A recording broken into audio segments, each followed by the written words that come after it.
DPWH. Another day, another vlog na naman. So ngayon pupunta tayo ng QAP kasi may doon, may party. Atin tayo ng Christmas party natin.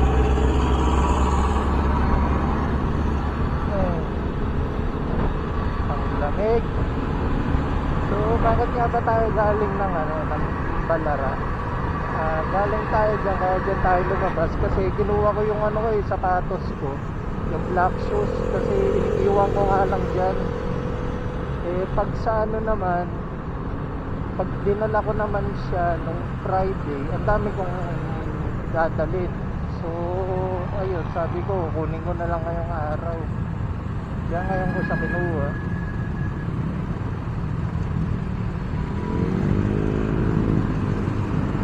Nakakamiss din pumasok ng maaga, no? Yung madilim-dilim pa talaga. Kasi madalas pupasok tayo umaga na, hindi maaga.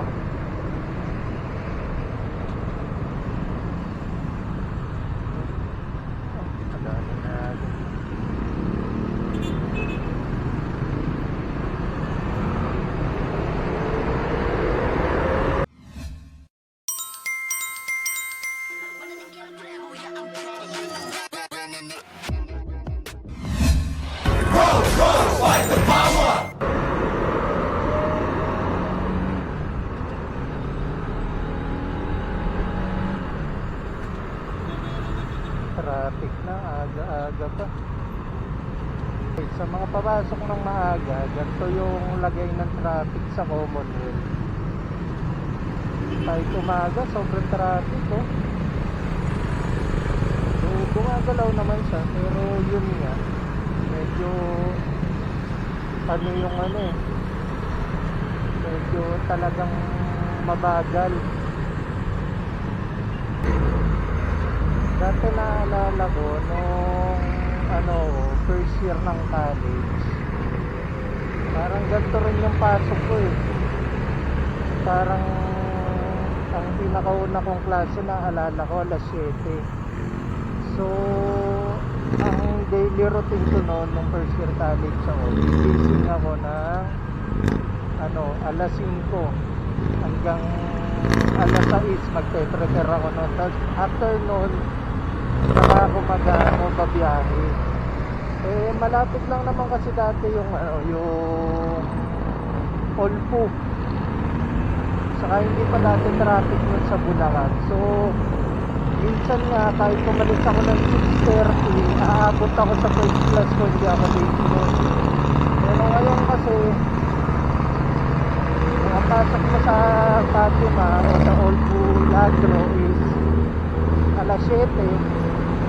Dapat gising ka na mga alas 4, tapos alas 5 aalis ka na para sure na hindi ka mali. Kasi kahit sabihin naman natin maaga wala pang traffic ng umaga, mahirap na rin pag umalis ka ng mga medyo late doon. So yun, naalala ko lang kasi ngayon na lang tayo ulit gumising na maaga. Madalas talaga gumising tayo maaga na.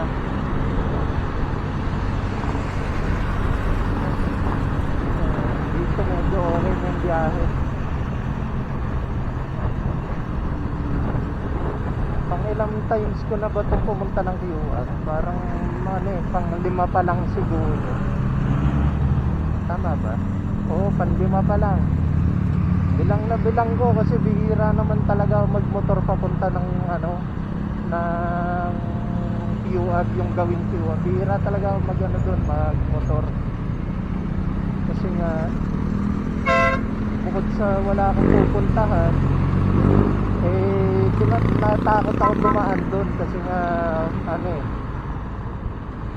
pag lumagpas ka ng QAP, dumating ka na doon sa rotonda, puro huli na.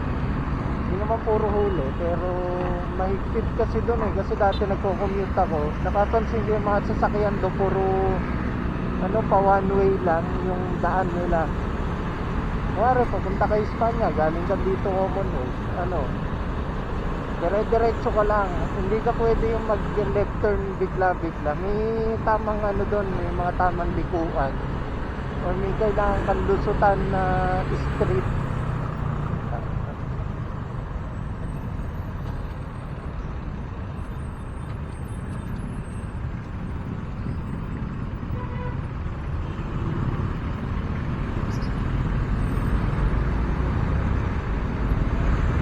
Mga pagyantay.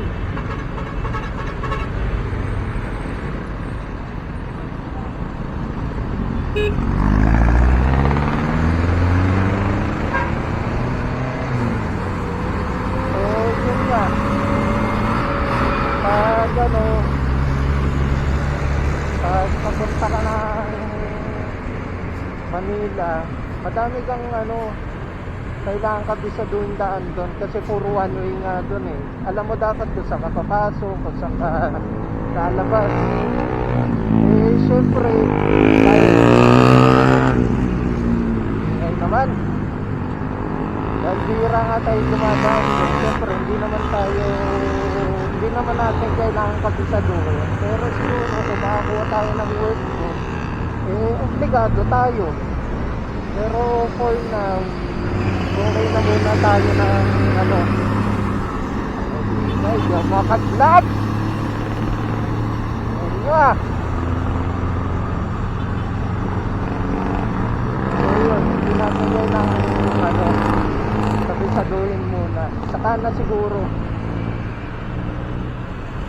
Grabe tong bus oh. Ipig yan. From left to right, from right to left. Ay nako, nakakatakot pag ganyan yung mga kasabay mo. Putik yan, talagang ano eh, manginginig ka eh. Saan ba tayo? Malapit na tayo lumigo. Eto, North Tab yata to. Ito yung papunta ng ano eh, SM North eh. So hindi pa tayo dito. Doon tayo sa next na liguan. Bala ko nga kanina hindi ako dadaan dyan sa QAD eh. Kasi alam ko nga walang left turn doon sa bandang pupuntahan ko. So bala ko sana mag-GMA sa isabi nyo ako dadaan. Tapos Timog, tapos after ng Timog doon tayo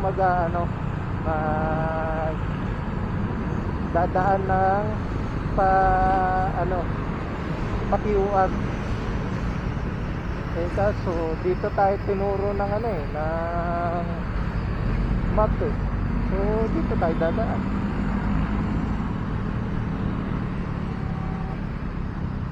Hanapin na lang talaga natin yung yung likuan doon. Ang tinuro sa akin daan, parang kailangan kong pumasok sa kailangan kong kumanan, tapos pag kanan ko mag-u-turn ako. Hindi ako pwede mag-u-turn doon sa QAD. So yun yung susundin natin. Saka baka mag-save pag ganun yung ginawa, or mas malapit. Malayo kasi pag yata, pag nag-u-turn ako mismo sa QAD. Medyo lumiliwanag na, paumaga na eh. Pero yung call time namin alas 7, medyo sobrang aga natin. Kalimutan ko, dahil pala nagpa-full tank ako.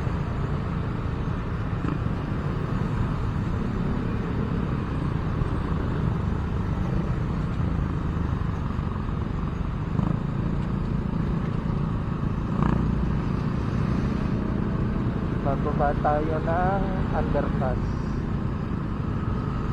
Ayun yung tinuro eh. Di yan yung susundin natin.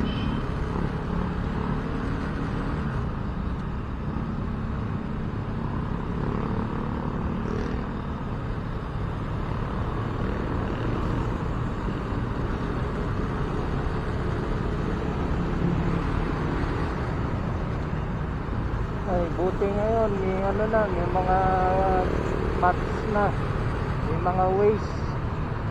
Dati pag pag nagda-drive ka, dapat kabisado mo yung pupuntahan mo kasi kung hindi maliligaw-ligaw ka.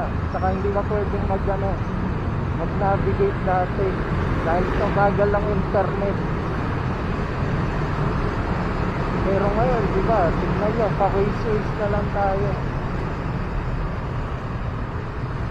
Dati naalala ko nung nandun ka sa dati kong work, pag may pupuntahan ako, pupunta ako ng na Urdaneta, talagang i-waste ko yun, ay i-google map ko sa bahay pa lang.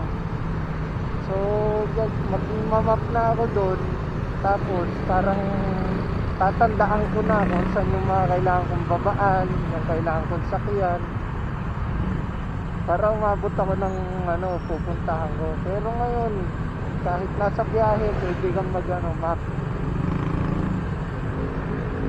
Naalala ko dati, pumunta ako ng ng Robinson's Ermita. Kaya minap ko talaga yun. Doon pala sa office nagmap na ako kasi nga mahina yung internet. So, ang tagal na mag-load pag naghanap ka mismo dun sa dun mismo sa daan.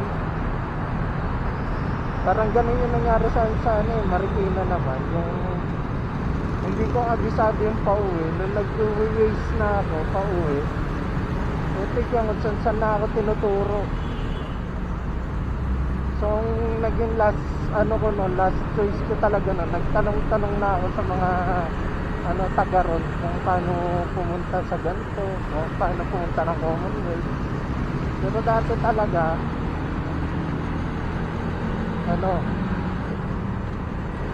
pero kung dati mabilis na yung internet, nako, kahit hindi na tayo magtanong-tanong, saka kaya na natin mag-map.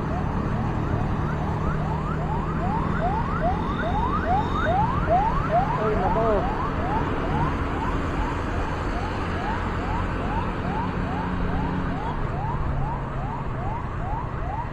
dito ba tayo liliko? Liliko tayo dito.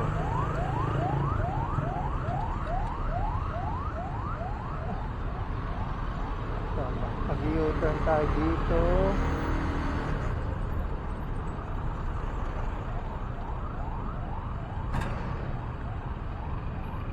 U-turn tayo dito. Diba tayo dito?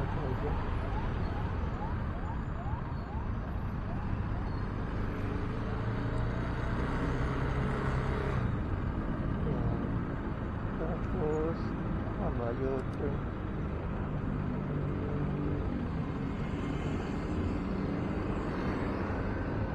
Tingnan natin itong dumaan itong mga to.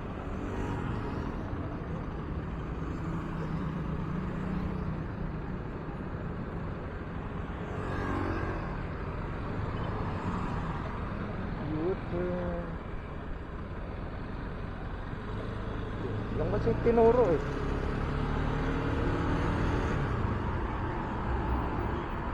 Ayun na yun yung pupuntahan natin.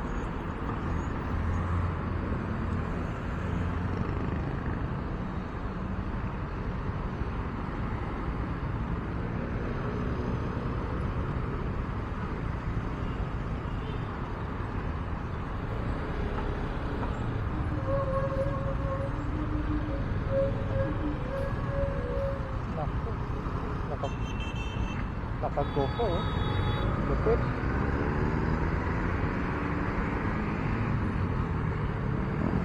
Delikado yung mga pinagagawa nyo.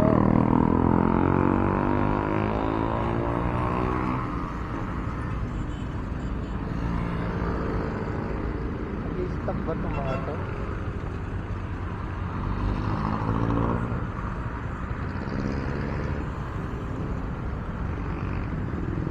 Tayo na natin na lang na mag-go na to.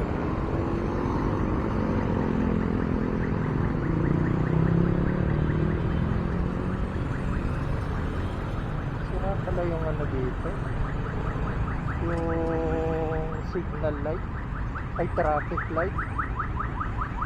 So talaga palang kailangan natin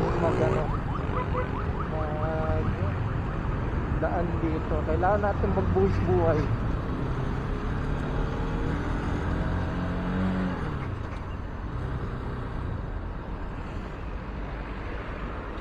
Dito na tayo. Pasok.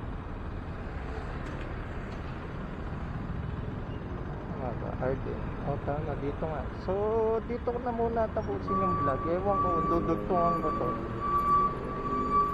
Pero paalam muna. Saan ba yung parking? Yata.